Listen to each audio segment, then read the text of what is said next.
안녕하세요. 반갑습니다. 오늘 하루도 주님의 사랑과 성령의 인도하신 가운데 동행하며 걸어가는 복된 날이 되기를 바랍니다. 우리 함께 찬양 드리며 예배하겠습니다.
처음부터 고백합시다. 나는 하나님을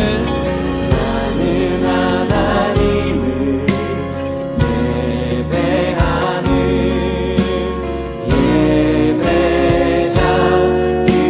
예배자입니다. 내가 서 있는 곳 어디서나 하나님을 예배합니다. 내 영혼 거룩한 은혜를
자, 오늘 우리에게 주시는 하나님의 말씀 같이 읽겠습니다. 오늘 말씀은 마가복음 1장 1절부터 8절의 말씀입니다.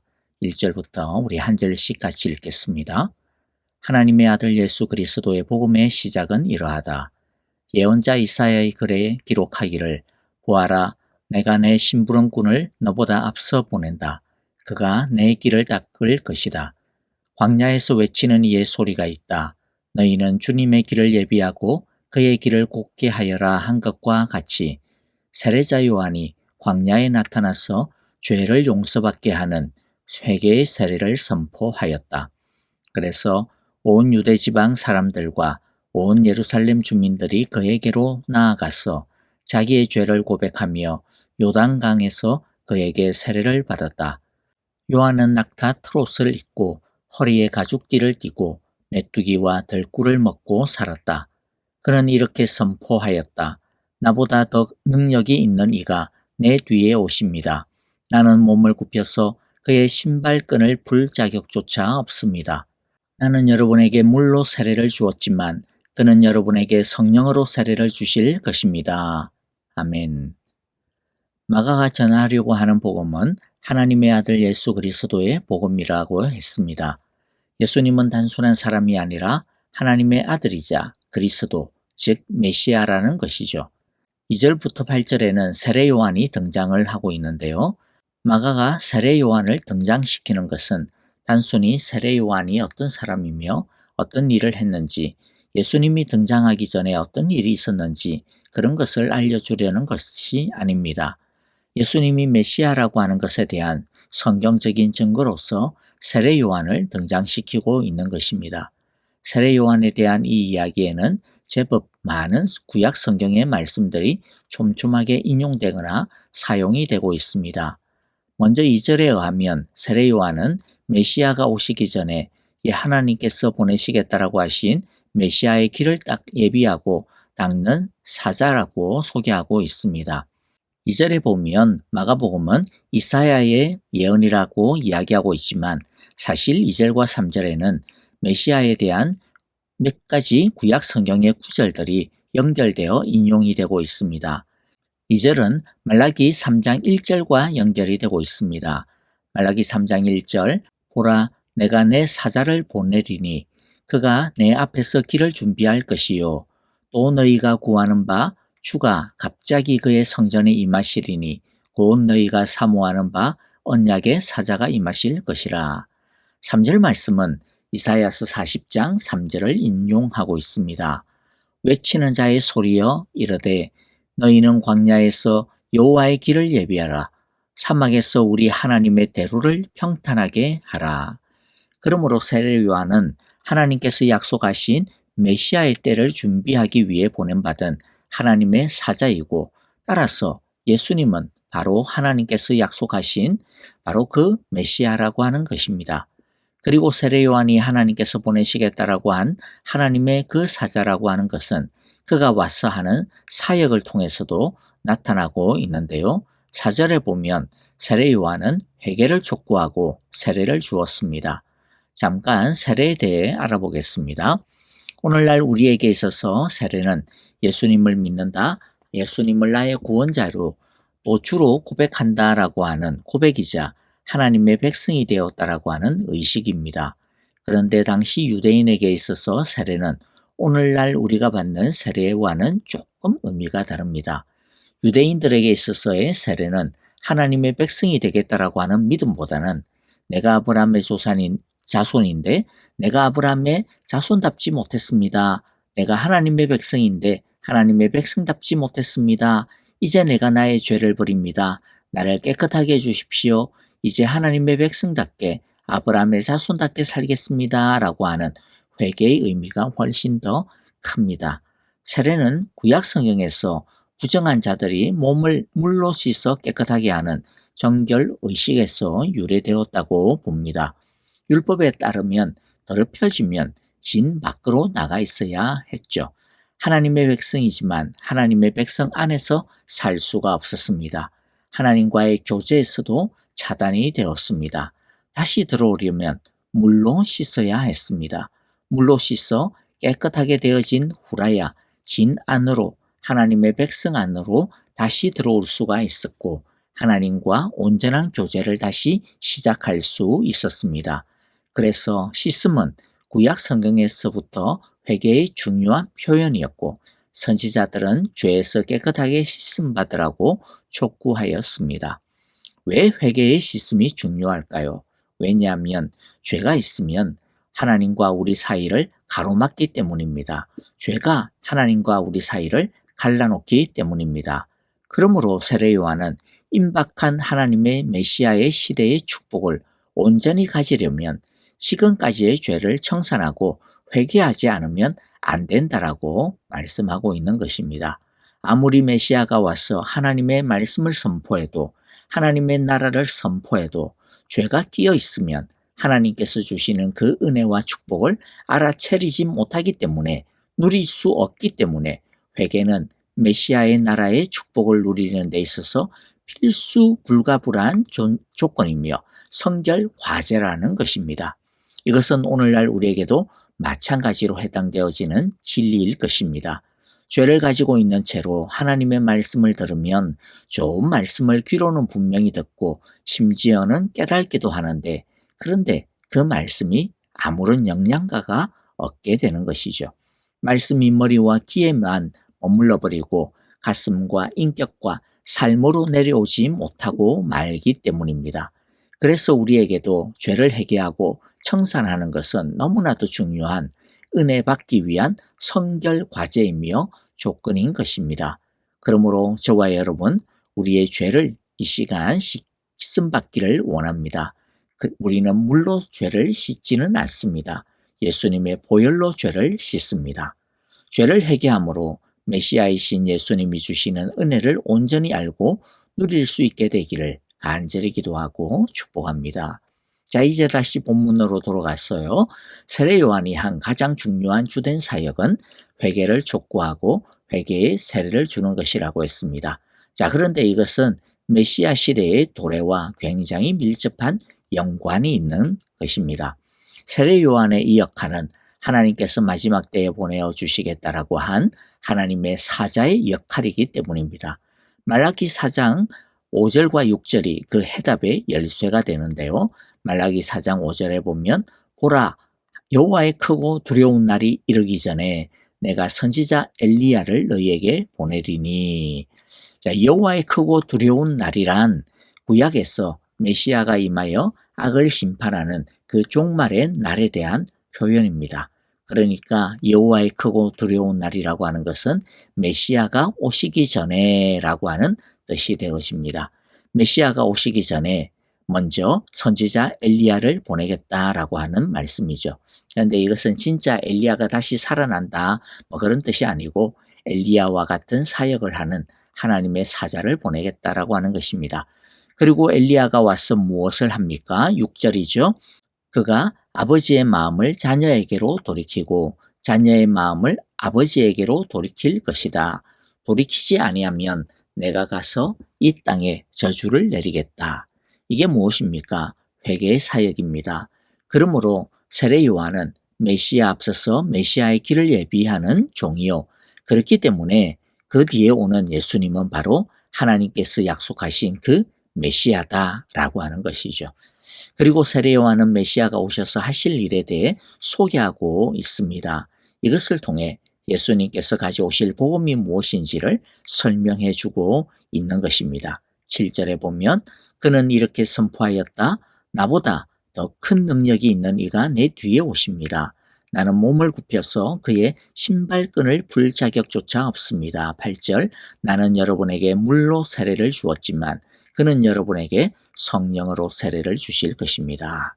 예수님은 성령으로 세례를 주십니다. 이 표현이 예수님이 구약에서 약속하신 바로 그 메시아라고 하는 증거가 됩니다. 왜냐하면 구약 성경에서 하나님은 메시아가 오면 그때에 메시아가 성령을 부어주실 것이라고 약속하셨기 때문입니다. 메시아 시대의 가장 중요한 특징이 무엇이냐면 바로 성령의 임재입니다. 에스겔서 36장 26절 27절에 보면 너희에게 새로운 마음을 주고 너희 속에 새로운 영을 넣어주며 너희 몸에서 돌같이 굳은 마음을 없애고 살갗처럼 부드러운 마음을 주며 너희 속에 내 영을 두어 너희가 나의 모든 율례대로 행동하게 하겠다. 그러면 너희가 내 모든 규례를 지키고 실천할 것이다. 또 요엘서 2장 28절과 29절 그 후에 내가 내 영을 만민에게 부어주리니 너희 자녀들이 장래 일을 말할 것이며 너희 늙은이는 꿈을 꾸며 너희 젊은이는 이상을 볼 것이며 그때에 내가 또 내 영을 남종과 여종에게 부어줄 것이며. 그러므로 세례 요한의 이 이야기는 단순히 세례 요한에 대해 소개하려고 하는 것이 아니라 세례 요한이 내다보고 있는 바로 이 예수님이 구약 성경으로부터 기대되어 왔고 또 당시 사람들이 그처럼 고대해 오고 있었던 바로 그 메시아라고 하는 것을 구약의 말씀을 통해 확정해 주고 있는 것입니다. 자, 이제 말씀을 마무리하며 정리하도록 하겠습니다. 자, 그러면 오늘 이 말씀이 오늘날 우리에게는 어떤 의미가 있을까요? 첫째, 예수님 당시에 예수님의 길을 예비하기 위해 보낸받은 세례 요한이 있었다면 오늘날에는 우리가 바로 이 시대의 세례 요한의 역할을 하는 사람들, 하나님의 나라를 위해 보냄받은 종말의 종들이라고 하는 것입니다.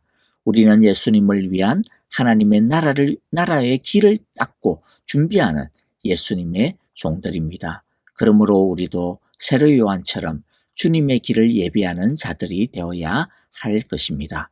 둘째, 회개가 없이는 하나님의 은혜를 자기의 것으로 가질 수 없습니다.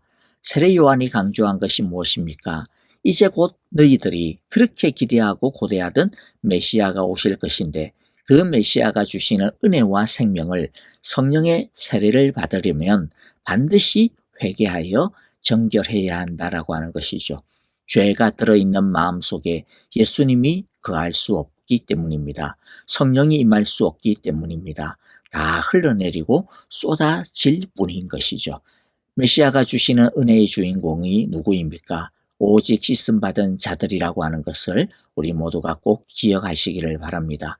그러므로 주님 앞에 나아갈 때 먼저 예수님의 보혈로 우리의 죄를 씻고 해결함 받아야 할 것입니다. 예수님이 이미 그의 피를 흘려 우리의 모든 죄를 다 해결해 주셨습니다. 그러므로 우리에게 있어서 이제 더 이상 용서받지 못할 죄, 씻음받지 못할 죄, 해결받지 못할 죄는 아무것도 없습니다. 그러므로 우리 모두 날마다 주님의 피를 의지하여 우리의 모든 죄를 씻음받고 주님의 큰 은혜를 우리 모두가 누리게 되어지는 축복의 사람들 다 되시기를 간절히 기도하고 축복합니다. 셋째, 성령의 세례를 받아야 합니다. 성경적으로 보면 예수를 믿어 구원을 얻은 사람은 누구든지 성령을 받은 사람입니다. 즉 누구든지 성령이 주시는 자유를 맛볼 수 있으며 성령을 쫓아 살 수 있다는 것이죠. 다시 말씀드리지만 진짜 예수를 믿어 구원을 얻은 사람은 누구든지 성령을 누리며 살 수 있습니다. 다른 말로 하면 진짜 예수를 믿어 구원을 얻은 사람은 누구든지 성령의 세례를 이미 받은 사람들입니다. 그런데 많은 경우 이런 성령의 특권과 건세를 충분히 누리지 못하고 있는 안타까운 것이 현실이죠. 그렇다고 우리가 다시 그러면 성령의 세례를 또 받아야 되느냐? 그런데 그럴 필요는 없습니다. 왜냐하면 우리 안에는 이미 성령님께서 내주하고 계시고 영원히 우리를 떠나지 않기 때문입니다. 하지만 우리에게 꼭 필요한 것이 있는데 그것은 내주하시는 성령님이 마음껏 우리를 사용하시도록 우리 안에서 역사하시도록 성령님을 반드시 따라야 한다라는 것입니다. 성령님을 모시기만 하고 성령님을 가만히 가둬두면 안 됩니다. 성령님이 활발하게 움직이게 하셔야 합니다. 어떻게 해야 할까요? 성령님을 부르십시오. 무슨 일을 할 때나 무슨 결정을 할 때나 아무리 사소하고 작은 것이라 하더라도 성령님의 의견을 물고 따르십시오.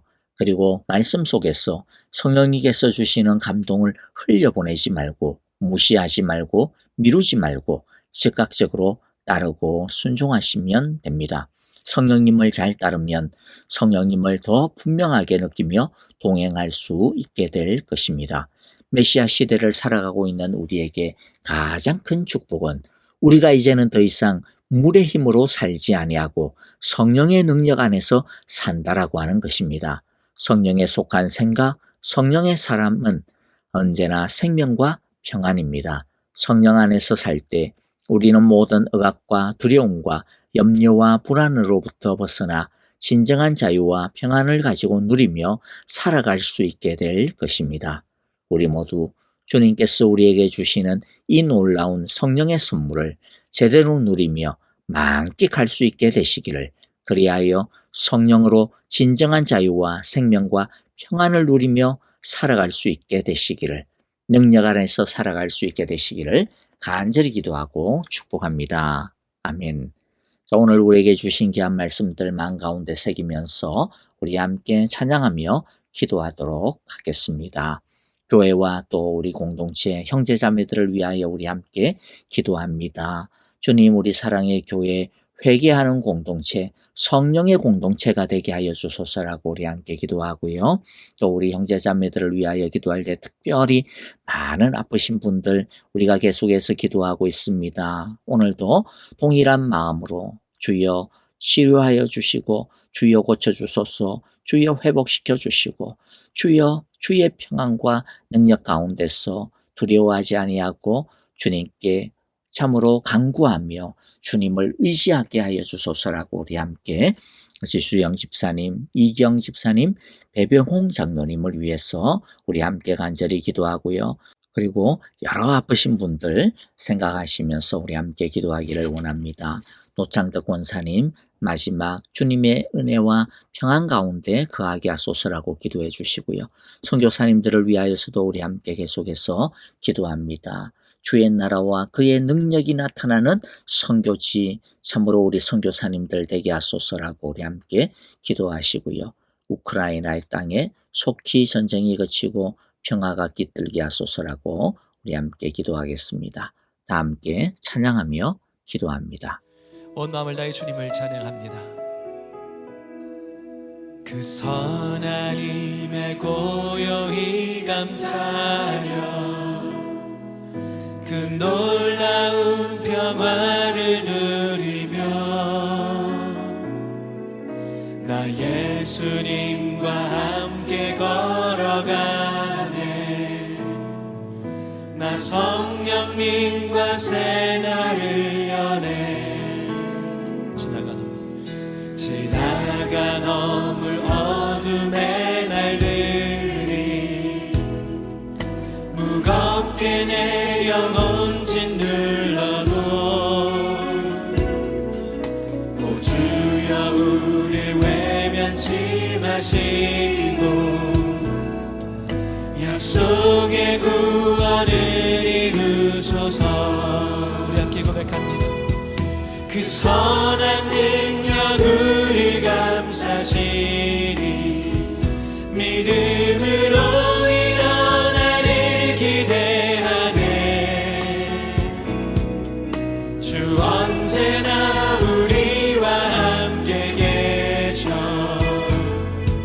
하루 또 하루가 늘 새로워. 함께 고백합니다.